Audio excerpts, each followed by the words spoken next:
بسم اللہ الرحمن الرحیم۔ شروع اللہ کے نام سے جو بڑا مہربان نہایت رحم کرنے والا ہے۔ السلام علیکم اسلامک اردو پوائنٹ کے ناظرین، امید کرتی ہوں کہ آپ سب لوگ خیریت سے ہوں گے۔ اسلامک اردو پوائنٹ کے ناظرین، آج آپ کے ساتھ یہ چھوٹی سی ویڈیو میں شیئر کر رہی ہوں۔ اس میں آپ کو بتاؤں گی ماہ ذوالقعدہ کے نوافل، ان کی تعداد، کس طرح سے پڑھنے ہیں، پڑھنے کا طریقہ، کس نماز کے بعد پڑھنے ہیں، اور نوافل میں کون سی صورتیں پڑھنی ہیں، یہ سب میں آپ کو اس ویڈیو میں بتاؤں گی۔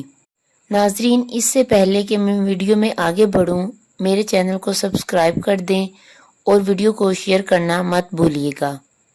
حضرت محمد صلی اللہ علیہ وآلہ وسلم فرماتے ہیں کہ ماہ ذوالقعدہ بہت بزرگی والا مہینہ ہے اور اس ماہ کی عبادت بہت افضل ہے۔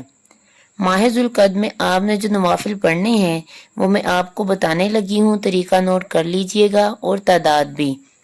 ماہ ذوالقعدہ میں آپ نے بعد نماز عشاء 4 رکعت نماز 2 سلام سے پڑھیں۔ ہر رکعت میں سورہ فاتحہ کے بعد سورہ اخلاص 23 مرتبہ پڑھنی ہے۔ بعد سلام کے اپنے گناہوں سے توبہ کر کے اللہ تعالیٰ سے مغفرت طلب کریں۔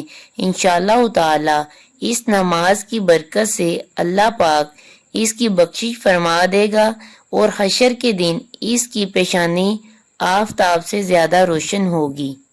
اسی طرح ماہ ذوالقعدہ کی ہر رات کو بعد نماز عشاء 2 رکعت نماز پڑھیں۔ ہر رکعت میں سورہ فاتحہ کے بعد سورہ اخلاص 3 بار پڑھنی ہے۔ انشاءاللہ تعالی اس نماز کے پڑھنے والے کو اللہ تبارک و تعالی کی طرف سے ہر رات عمرہ کا ثواب عطا ہوگا۔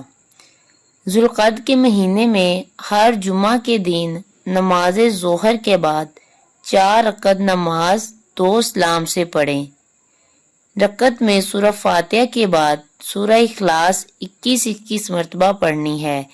اس نماز کو پڑھنے والے کو انشاءاللہ تعالی حج عمرہ کا ثواب اللہ پاک عطا فرمائے گا۔ ماہ ذوالقعدہ میں جو کوئی کسی دن ایک روزہ رکھے، اللہ پاک اس کو ثواب عمرہ عطا فرمائے گا، اور اس ماہ میں پیر کے روز جو کوئی روزہ رکھے بے شمار عبادت کا ثواب ملے گا۔